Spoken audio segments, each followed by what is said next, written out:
welcome, welcome. I can't tell you how excited I am to be here with you guys today. Guys, these are some of the best brains in recruitment in Canada. I mean, if I just had one of them on the show today, it would be more than enough. But I'm proud of myself in the sense that I was able to get all three of them together to have a recruiters roundtable today. And I know it's going to be an amazing time. So today I will start off the introductions with Keaton. I've known Keaton for a bit. I mean, we all belong to the same community of Nigerian professionals in HR. So we have that background going for us, but I'll allow each person introduce themselves. I guess they know a little bit about me. So maybe you guys should take it away. So Keaton, we'll start with you. Tell us about Perfect. yourself. And if you weren't in recruitment, well, what else would you be doing? Okay, so thank you, Bosun. My name is Keaton, and I have been working in HR for about 9 years now, well over 9 years actually. And I have experience working in the energy industry, oil and gas, and in consumer packaged goods, and now in tech. So pretty much, some of the strongest industries across board. I think if I wasn't doing recruitment, I will be in talent management, HR strategy, still within the HR space, most likely. And if I wasn't doing HR, I probably will be in business development, business analytics, something with the Oh, numbers. But overall, I've always worked with um, um, parts of HR that have to do with numbers, and now tilting a bit more into recruitment and then in the tech industry. And pretty much what I'm doing now. Thank you. that's sweet. I don't hear HR people talk about numbers a lot. That's changing, right? With a lot more tech people coming into HR, that's changing. But it's so good to have you, Keto, and thank you for that amazing introduction. And next on my screen is James. James, do you want to introduce yourself? Tell us what you do, who you are, and if you weren't in recruitment, what would you be doing?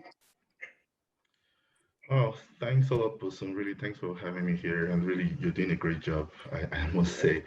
In terms of my background, I have been in the human resources space for about 10, heading to 11 years now. I am one of those HR professionals that have been involved in generalist role, business partner role. I have a full knowledge or background in terms of the entire value chain in human resources, like the learning and development, recruiting, performance management, payroll. Now that you're asking the question, it's quite funny because I haven't really given it a thought before now about what I would have done if not recruiting. Maybe perhaps still within the HR space Mm-hmm. or perhaps in the academic space, because at some Mm, point in my life, when I was in school, I was into a lot of research and all those stuff. At some point, I did research, conducted, wrote an article on it, and I was invited by some World University Forum to present to neat. professors, yeah, in Mumbai and in Davos in Switzerland, in Mumbai, India. And back then I told myself that it has to be academic. I want to become a professor. I want to just do all of this stuff. But along the line, human resources came and just swept me off my feet. And yeah, and I'm loving it big time. I really don't think I would want to leave the HR space right now. So definitely, if not recruiting, it to be something within human resources, perhaps talent Amazing. or performance management, right? We have that in common. I've always thought I was going to end up a professor as well. I haven't given up on the dream anyways. So Right. unlike you who's making a lot of money in HR and I've given up, I haven't. Okay, so we hear from Bola now. So Bola is someone I've also known for a bit. So super excited to have him here today. So Bola, tell us a bit about yourself, and if you weren't in recruitment, what would you be doing? Right. Thank you so much. But it's quite a pleasure to be here this morning. And to meet with some very learned HR professionals. Yeah, it's a privilege for me to sit on a round table with people like this, and I do not take it for granted. So I think for me, it's been a very interesting journey over 9 years of experience pretty much. I mean, the most interesting thing part of me is the fact that I keep finding myself in the same space. At every point I try to get out of the retail environment, I keep finding myself back there. So I think it's a destiny for me to work in the retail space. So I've been in TA for like 9 years. plus, heading to 10 years. Had opportunity to work within the retail space, fully focusing on technology. Then I moved into the International Development Agency. I work with the US government, Department of State. Then I also had opportunity of working with the World Bank, for a short time. And also, pretty much within the startup and international development agency. And I think one of the most interesting things for me has been that, having an opportunity to work within a very highly structured environment and also working when you have to build something from the scratch. And so that's given me a very strong balance experience. And I also had a very good, some experience work within the consulting space, leading some multinational transformation. So for me, it's been a mix of working as a recruiter, which I call myself. I think I'm born to do that. And because I have a special eye for talent, right? And also, doing some strategy. So if I wasn't doing HR, what would I have done? I think we seem to have something in common. I'll probably be in the academics right now. See? Because that's what I wanted to do. I remember, while I was in my finals in university, I had it all sorted out how I wanted to go for my master's and my PhD. And I even had a plan of doing a double PhD, but again, there's a reality when you get out of school, the reality of the world gets there. But of course, like you said, so it's still something in the pipeline. And I think that's a retirement plan for me. And I think in an environment like this where we are, it's much easier for you, to get into the academics. And I think that's what it is for me right now. Wow. Okay, so let's do the math. 10, 10, and 9, 29 years of HR experience on one call. This is amazing. And I hope you guys are as excited as I am to delve in. I really am proud of myself for having this connection of people. Right? I'm so proud of myself for getting to know you guys. I mean, your experience being diverse and so rich. It's just encouraging and exciting at the same time. So we'll delve in. And one of the reasons I thought to bring us all together to have this conversation is because I know candidates always have questions that they can't sit with recruiters to get answers. They always have this nudging thing, right? What do I do next? How do I go about this and all? And I thought it would be great to hear from recruiters what you think about some of these questions. And the first one that I have is this question's about candidate being ghosted, right? So you applied to the position, got interviewed, 3 days passed, 5 days passed, no feedback, and then you're beginning to wonder, what do you do in that space as a recruiter? And I'll allow James answer this. What do you do as a candidate when you're not getting the feedback? What do you do in that space? And what kind of messages? How soon can you respond to a recruiter to say, well, I haven't heard back? You don't want to be a pest and you don't want to not follow up either. You get what I mean? So what would you say is that neat space to be in terms of timing? Thanks, Bosun. This is a very good question, and really, just like what you said, a lot of candidates are kind of just fond of just clogging emails and doing all of those stuff. I mean, coming from the recruiting point of view, it's your responsibility as well to manage candidates to ensure they have the best experience. But at the same time, we are human beings. We have busy schedules, and sometimes when those emails just keep coming, it could be a bit irritating. In terms of the timeline for a candidate to reach out, there isn't. I wouldn't say there isn't like a standard timeline that someone should, but ideally, I would say a week after the interview. It's most ideal. Also, what I also tell people in terms of if you go for an interview, part of the questions that you may want to ask at the end of the conversation is your expectation in terms of timing. So you may want to ask, okay, look, now that we've had this conversation, is there like a possible duration that I should expect to hear from you? Or I mean, is there something else you would expect from me? So asking those questions helps you to manage expectation, and some recruiters, they'll be open to tell you straight on, like, okay, look, you should hear from me in a couple of days, in a week, and all. But ideally, you do that. Also, something I also tell people is after interviews, try to connect with the recruiters on LinkedIn. If you connect with them, it gives you that kind of leeway and like an avenue as well to just perhaps just send them like a chat message every once in a while, and those things. I mean, for me, so I think those are some of the guidelines that some candidate could take.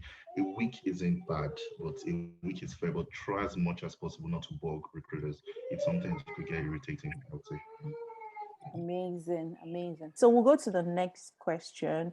And the next question is something I actually want all of us to chime into. Like, I want to hear your perspective, everybody's perspective on this.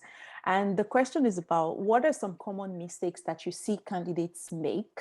And what do you think they can do differently? Kito, I want you to lead the conversation. Like, what are the weird things that you've seen candidates do? What could they have done differently in those situations? Well, perhaps I'll start with weird, right? Um, I think one of the things that is very common these days is the fact that candidates are interviewing in multiple places, especially when it comes to tech talents. They are interviewing in multiple places. And so you would see that sometimes their attention to that entire process is a little bit divided. And you see a little Mm, bit of ghosting as well from the candidate, sometimes in the bid to perhaps get a better offer or, you know, I think that candidates should put into perspective. I know that when you're looking for a job or you're looking for a change, you cannot say, I'm only going to tie myself to one, process, right? But you need to think through the entire thing and communicate, right? yeah. Communicate, communicate, communicate. Don't go off and not, let your recruiter know that I'm not sure I'm going to accept this offer. I've Mhm. also seen where people accept an offer and then you start the onboarding process, perhaps a couple of days before they're supposed to resume. Boom, they're nowhere to be found. And I'm seeing that more and more with tech talent these days. The fact that they either go shopping for a better offer somewhere else, or they're just not sure, they have multiple processes. So I think that that is one of the things. Now, sometimes as a recruiter you're thinking, perhaps one day I'm going to see you in another interview, but it will most likely not happen. But it is the attitude, it is the mindset, right? It is the mindset that you value other people. It is the Mhm. mindset that you value other companies. So you probably will not meet me some other day, but you will most likely walk into situations in the future where you also carry that same attitude of not being able to value what should be valued, right? So I think communication is, critical. It is important. Also planning that entire process. If you need 3 days or 5 days to think through an offer, state, please, I'll need 5 days to think through this and I will come back to you. Don't go off ghosting. Mm, Some of the smaller things before the process, we talk a lot about tailoring your resume. That is pretty important. Tailor your resume. Do some people have multiple, like the way I have, comp and ben, recruitment, HR yeah, generalist, and yeah. so people are sometimes, I guess, they're just lazy. So you should have a CV that targets the role that you are applying for. So sometimes they want the recruiter to look through. To be honest, if you are in technical recruiting or even in recruiting, and by the way, please check on your recruitment friends or your friends in recruitment. It is a lot of work sometimes, right? So you will go through those CVs very quickly. You want your CV to be strong. You want your CV to hit exactly what it is that they are looking out for. So there's two things I would say before you apply for the role: tailor your resume. After or during the process, communicate. Do not go off on your Amazing. recruiter or the company. Yeah. Thank you so much for the ghosting part. I know it's hard on the part of the recruiters, but for the candidates, sometimes you have that highest bidder thing in your head that's like, okay, which is the best offer here? Like Yeah. wearing Yeah. your wearing your career on your sleeves and trying to make the best decision first. But it's totally a great idea. Like there's no point not being a human being in the process and being transparent with your decisions early enough, right? Bola, do you want to chime in? Like what do you think are some of those weird things that candidates do?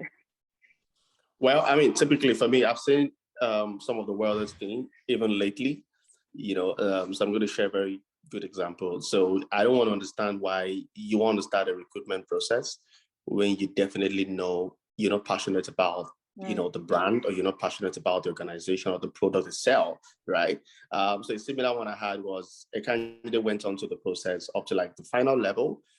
As a matter of fact, I had to repurpose the role because the role was an intermediate role. But after the interview, said the guy was a very strong person, and we wanted to make it at a senior level. which was interesting, right? But guess what? The candidate at the end turned down the offer. And Ooh. what was the excuse? The excuse was, I think I'm not excited about the brand. I Ooh. think I like another brand, another sector. And I'm like, I had to pause for a second, like, am I getting this? Yikes. I had to pick up my phone, like, we need to talk. Like, I need to understand this very well. Probably I'm not interpreting the emails properly. And the candidates, stood up to the fact that that's what it said. I'm like, I had to open up, like, okay, why did you have to, Wait go through so all the long. process up to like 4 levels of interview, to turn down the offer? But I think it's a reality. It's the market we have. The times are changing. It used to be an employer war. Right now, it's a talent war right now, particularly within the technical space, right? So I think it beholds on us as recruiters to begin to define our strategy. Be more sensitive when speaking to candidates, and be able to decipher people that are really passionate. Try to engage with them more to know, someone that will probably want to go to the end of the process. Yeah, I think there's a way you can always find out the Mm-hmm. state if you need to be smarter. And that's one of the weirdest moments I've had. Candidate turning down offer, I haven't gone all the while. But in terms of some of the weirdest things, I think, or some of the things I think people could do better, that I've experienced, the fact that I think you want to go into that interview with so much of passion, Mm-hmm. right? You want to be able to communicate, effectively. And when I mean communicate, I don't mean, it doesn't really matter if you're speaking in English or probably you're typing, because what we do also is, it doesn't matter, for diversity and inclusion, right? So even if you can communicate verbally, we want to see how you could communicate, either in writing or something. But again, you can still tell the passion, how you go into that interview and how you really bring in your A game, Mm-hmm. right? I mean, how well you answer questions. I don't want to answer and you giving me a 1 minute response or a 30 seconds response, right? It tells me, you're really not involved, right? It tells me you're really not engaged in that process. And also your resume. I think for technical recruiting, um, people always feel that you don't have a lot of work to do with your resume, but I say there's a lot of work you have to do with your resume. So a good example, if I'm looking for a React developer and all I'm looking for your resume is, can I find a React? If I can't see any React skills there, it doesn't matter how many years of what you've done. Like, there's no point, like, because that's what I'm looking for. If I'm looking for a Java skill and I can't see Java anywhere written on your resume, no matter how much of stack you put there, I don't want to go, have a conversation with you, right? So I think those are the key things you want to put. You want to put in the skills, just like Keaton said, you want to tailor your resume to ensure that it fits into the job you're applying to, right? But again, you don't want to tell lies, right? You don't want to, you don't want to put in what you don't have experience, because definitely we're going to find out. That's why it's a recruitment process. So I think those are the key things for me. Oh, that's exciting. I see these are interesting times. I see the candidate ghosting thing is hitting on so many sides, and that's exciting for people. I mean, people who are not even tech candidates, they should also get excited. It means that there are great opportunities for people to explore, right? And those ideas about tailoring your resume, I mean, we can't say it enough. Like, you can't just walk into a recruitment process and not have the right resume, which is just a basic tool. And of course, the passion, I cannot over agree with that. Like, I mean, it's so spot on. James, do you have anything to add? Yeah, I mean, sure. I mean, for me, they have both said deep, they've gone deep about it, but really some other things that I would also love to mention is that I've also witnessed a lot that can make a whole lot of mistakes about is typos on CVs. Mm, It is sometimes it is just not nice for you mhm, to put your CV out there, and there are a lot of typographical errors and all those stuff. And also, I see people make mistakes on cover letters. I mm, understand that writing cover letter is not exactly so easy, but people, because they've replicated the cover letter, you realize that they forget to change the company name. Maybe mm, perhaps maybe they are saying that my passion is to work for XYZ company, and they forget to change that company name. And trust me, if you send those things in and I take a look at it, I just drop it because it just shows that your attention to detail is really poor. Something else again that candidates also make is, yeah, I understand the importance to align your role, to align your CV to JDs, to try to be concise on your resume. I've seen a lot of people make mistake that because they're trying to be concise, they take out key important details that will make them stand out in a particular role. A perfect example is here in Canada. I referred a friend to a recruiter. The person I know is quite grounded. I know this person is all rounded, is a perfect fit. And the recruiter reached out to me like, I know the resume I got isn't so good. Like I can't really the candidate doesn't, his skills doesn't quite align well to the role.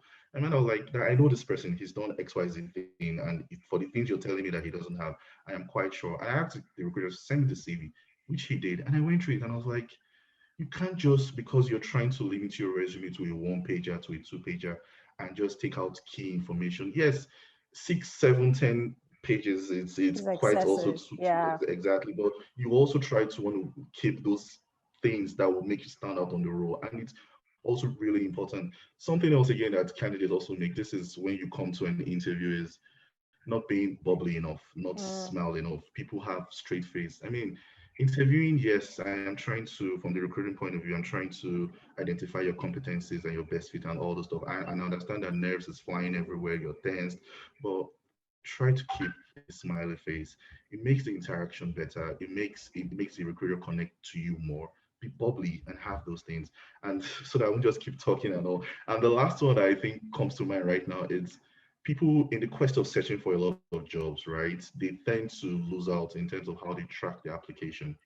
So I'm applying to ABC. I've customized my CV in 20 different ways, and then I get a call from a recruiter from company A, and I'm completely lost. At okay, how, what? I mean, then I'll be That's valid. struggling to go look for the JD out there and all those things. But the recruiter reached out to you because of things you put on your resume, and if you can't perhaps go deeper on some of those things, you probably lose out. My advice to those kind of stuff is that you track your application, have a folder on your system or anywhere. If you apply anywhere, save the resume, save the cover letter you sent, even possibly copy the JD and save it as well. So immediately you get those emails or phone calls, you just know, okay, I have to, the first thing I have to go to do was look at the things that I wrote out that made me stand out, try to compare yourself to the role, and then you prepare yourself from there forward. It makes you stand out. One last thing, there's just a lot. The one last thing is impromptu calls from companies or from HR professionals and all calling candidates. People are fond of just picking calls, and if a recruiter, sometimes the recruiters could just jump on you and make those cold calls and just ask you, are you available to talk about these things? I always advise people that if you know you are one of those people that apply to 20 roles at a time, take your time. You can tell the recruiter that you are not ready to have this conversation. You can perhaps, he or she can call back in 1 hour, in 2 hours, Mm-hmm. go back and prepare yourself. And I'm putting this out because even I also made that mistake. One of the roles in my early times here in Canada, I got the call. I've applied to 2020, and trust me, they asked me why I even applied. I didn't even have a clue of what the company I mean, of the organization, because I was just sending out applications everywhere. And those are some of the things that I've seen candidates make over the time that have probably limited them from them achieving what they want to achieve. I think I'll stop here. Those are great, great, great points, man. Those are great points.